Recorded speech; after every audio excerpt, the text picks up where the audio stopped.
Hello दोस्तों। डीग राजस्थान प्रांत के भरतपुर जिले का एक प्राचीन ऐतिहासिक शहर है। इसका प्राचीन नाम दुर्गापुर था। डीग किले का निर्माण राजा बदन सिंह के पुत्र महाराजा सूरजमल ने सन 1730 में करवाया था, जो भरतपुर से 32 या 33 किलोमीटर की दूरी पर स्थित है। डीग को भरतपुर राज्य की पहली राजधानी राजा ठाकुर बदन सिंह ने बनाया था। इसके बाद वे भरतपुर में जाट हाउस के संस्थापक बने और उनके शासन में यह जगह और भी ज्यादा समृद्ध हुई और शहरीकरण हुआ। उनके बेटे सूरजमल ने बाद में महल के चारों ओर किले का निर्माण करवाया। डीग भव्य महलों, बेजोड़ किलेबंदी, अत्यधिक सुंदर बगीचों के कारण सौंदर्य के लिए विख्यात है। नगर के चारों तरफ मिट्टी की चार दीवारी है और इसके चारों ओर गहरी खाई है। इसका मुख्य द्वार शाहबुर्ज के नाम से जाना जाता है। यह द्वार स्वयं एक गढ़ी के रूप में निर्मित था। इसका आकार 50 गज है। किले की चारों तरफ के मार्गों की सुरक्षा के लिए छोटी छोटी गड्डियां बनाई गई हैं। सबसे अधिक प्रसिद्ध गड्डी गोपालगढ़ है, जो मिट्टी का बना हुआ है। डीग महल की वास्तुकला। डीग किले की वास्तुकला राजपूत और मुगल शैली का मिश्रण है। इस महल का प्रमुख आकर्षण हॉल, मेहराब, वातावरण, हरियाली, नहरें और किला है। इस किले के बगीचों का लेआउट मुगल चारबाग पर आधारित है, जिसमें 2 जलाशयों को रूप सागर और गोपाल सागर के नाम से जाना जाता है। किले की वास्तुकला को इसके विभिन्न मंदिरों या भवनों में देखा जा सकता है। किले की प्रमुख संरचनाओं में सूरज भवन, गोपाल भवन, किशन भवन, नंद भवन और केशव भवन के नाम शामिल है। मध्यकाल में खास तौर पर हिंदू वास्तुकला में 2 प्रवृत्ति समानांतर रूप से मौजूद थी। प्राचीन परंपराओं के अनुसार निर्माण होते थे और मिश्रित शैली को भी अपनाया गया। यद्यपि विक्टोरिया युग में वास्तुकला का विकास हुआ। भरतपुर के राजा महाराजा कुशल शासक नहीं थे, बल्कि वे कला संस्कृति के संरक्षक के रूप में जाने जाते थे। उनके समय में हुए निर्माण वास्तुकला के अद्भुत नमूने हैं। ठाकुर मदन सिंह को सौंदर्य कला, स्थापत्य कला और वास्तुकला का अच्छा ज्ञान था। भवनों और उद्यानों के प्रयास से यह स्पष्ट भी होता है। जिन्होंने जिले में सुंदर भवन बनाए, उनके समय कालबी का भी प्रचलन था। उस दौर में अपनी शैली का स्थान बनाए रखने का सार्थक प्रयास ठाकुर मदन सिंह और महाराजा सूरजमल डीग ने अपने पिता के समय बने महलों से पृथक सुंदर जलाशय और फुवारों के साथ आधुनिक सुविधा युक्त महलों का निर्माण करवाया, जो आज भी भव्य और दर्शनीय है। इन दोनों को देखकर उस वक्त के कारीगरों की कुशलता और सौंदर्य बोध का परिचय मिलता है। सुंदर भवनों एवं सुदृढ़ दुर्ग का निर्माण सुव्यवस्था एवं कुशल योजना विन्यास के माध्यम से ही संभव हुआ। यह निर्माण कार्य महाराजा बदन सिंह एवं सूरजमल को कुशल वास्तुशिल्पी ही नहीं, अपितु कुशल व्यवस्थापक, प्रारूपकार एवं कलाम मर्ग का प्रमाण देता है। डीग के महलों के बीच में चतुष्कोणीय बनाते हुए एक बगीचा है। इसमें फुवारे लगे हुए हैं। पूर्व व पश्चिम में विशाल जलाशय है तथा उत्तर की ओर नंद भवन है। पश्चिम में मुख्य इमारत गोपाल भवन है, जो सभी महलों में सर्वाधिक विशाल है। संपूर्ण अवलोकन से यह स्पष्ट होता है कि वास्तव में यह उत्तर भारत में आदित्य वास्तुकला के एकमात्र हिंदू शैली के भवन है। इनके अवलोकन के बाद यहाँ की सौंदर्य और इतिहास को भूला पाना मुश्किल ही नहीं है। डीग पैलेस का इतिहास। डीग पैलेस भारत के राजस्थान में भरतपुर से 32 किलोमीटर दूर एक महल है, जिसे 1772 में भरतपुर राज्य के शासकों के लिए एक शानदार ग्रीष्मकालीन रिजोर्ट के रूप में बनाया गया था। 1970 के दशक की शुरुआत तक महल सक्रिय रूप से उपयोग में था।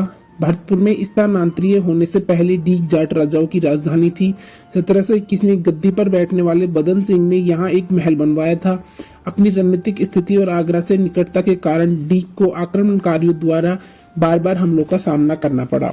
उनके बेटे राजकुमार सूरजमल ने 1730 के आसपास महल के चारों ओर एक किले का निर्माण शुरू किया। किले में बड़ी दीवारें और हमलावरों को दूर रखने के लिए गहरी खाई थी। डीग जाटों और 8000 पुरुषों की एक संयुक्त मुगल और मराठा सेना के बीच एक पौराणिक लड़ाई का स्थल था। अपनी जीत से उत्साहित सूरजमल ने दुश्मन के इलाकों में प्रवेश करना शुरू कर दिया। अपने प्रयासों में 8 साल की सफलता के बाद सूरजमल ने दिल्ली पर कब्जा कर लिया और लाल किले को लूट लिया, जिसमें संगमरमर की एक पूरी इमारत सहित कीमती सामान ले जाया गया, जिसे ध्वस्त कर दिया गया था। फिर डीग में महल का पुनर्निर्माण किया गया। जाट शासक आगरा और दिल्ली के मुगल दरबार की भव्यता से प्रभावित थे। बगीचों का डिजाइन मुगल चारबाग से प्रेरित है। महल एक चतुर्भुज बनाता है, जिसके केंद्र में एक बगीचा और पैदल मार्ग है।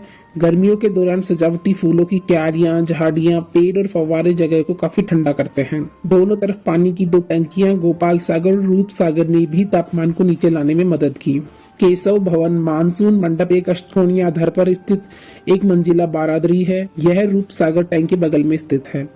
भवन के प्रत्येक तरफ 5 मेहराब है, जो इसे भागों में विभाजित करते प्रतीत होते हैं। मंडप के आंतरिक भाग के चारों ओर एक नहर के ऊपर एक ऑर्किड चलता है जिसके सैकड़ों फव्वारे हैं। नहर की दीवारों को सैकड़ों मिनट के पानी के जेट से छेदा गया है। एक जटिल चरखी प्रणाली के माध्यम से टैंक में पानी खींचने के लिए बैलों के बड़े चमड़े की बाल्टी के साथ नियोजित किया गया था। होली जैसे त्योहारों में पानी में रंग मिलाए जाते हैं। जैविक रंगों वाले छोटे कपड़े के पाउच को जलाशय की दीवार के छिद्रों में मैन्युअल रूप से डाला गया था। जब पानी पाइप लाइनों के एक जटिल नेटवर्क से गुजरते हुए उनके माध्यम से बहता था तो फव्वारों से रंगीन पानी निकलता था। डीग पैलेस के आसपास के किले, लोहागढ़ किला भरतपुर। भरतपुर के किले का निर्माण जाट राजा सूरजमल ने करवाया था। इस किले का निर्माण 19 फरवरी 1733 ईस्वी में शुरू किया गया था। भरतपुर के लोहागढ़ किले के स्थान पर पहले खेमकरण जाट द्वारा 1708 ईस्वी में बनाई गई एक कच्ची गढ़ी हुआ करती थी जो चैबूजी कहलाती थी। भरतपुर के जाट राजा सूरजमल ने यहाँ पर किले का निर्माण करवाया। दोस्तों, राजा सूरजमल को जाटों का प्लेटो और जाटों का अफलातून भी कहा जाता था। भरतपुर का किला राजस्थान का सबसे नवीन दुर्ग, जिसमें राजस्थान का सिंह द्वार, पूर्वी सीमांत का प्रहरी और लोहागढ़ के नाम से भी जाना जाता है। दोस्तों, यह दुर्ग एक समतल मैदान पर बनाया गया है, इसलिए यह भूमि दुर्ग की श्रेणी का किला है। साथ ही यह किला चारों ओर से जल से घिरा हुआ है, इसलिए इसे पारिक दुर्ग की श्रेणी में रखा जा सकता है। इस किले को जीतना लगभग असंभव था, इसलिए इसे अजयगढ़ दुर्ग भी कहते हैं। अजयगढ़ दुर्ग के बाहरी दीवारों के मध्य मिट्टी भरकर इसकी प्राचीरों को मजबूत किया गया था ताकि तोप के गोली भी इसकी दीवारों को भेद न सके। अजयगढ़ दुर्ग को मिट्टी का किला और अभेद्य दुर्ग भी कहा जाता है। भरतपुर के महाराजा रणजीत सिंह ने जसवंत राव होलकर को इस किले में शरण दी थी और उसके पक्ष में अंग्रेजों से युद्ध किया। अंग्रेजों ने सेनापति लेक के नेतृत्व में भरतपुर किले पर 5 बार आक्रमण किया। बाद में विवश होकर अंग्रेजों ने महाराजा रणजीत सिंह से संधि कर ली। अंग्रेजों से लोहा लेने के कारण इस किले का नाम लोहागढ़ दुर्ग पड़ गया। लाखा तोप डीग। लाखा तोप का निर्माण ब्रजराज महाराजा सूरजमल सिंह जी के समय में बनाई गई थी। इस लाखा तोप के बारे में कहा जाता है कि यह भवानी का रूप है। माँ भवानी साक्षात इस लाखा तोप में विराजमान हुई। इसे लाखा तोप इसलिए कहा गया है कि इसका वजन 1 लाख किलो है। इसी कारण इस तोप का नाम लाखा तोप पड़ा। लोग यह सोचकर हैरान हो जाते हैं कि उस समय इतनी ऊंचाई पर इतनी भारी तोप को कैसे रखा होगा।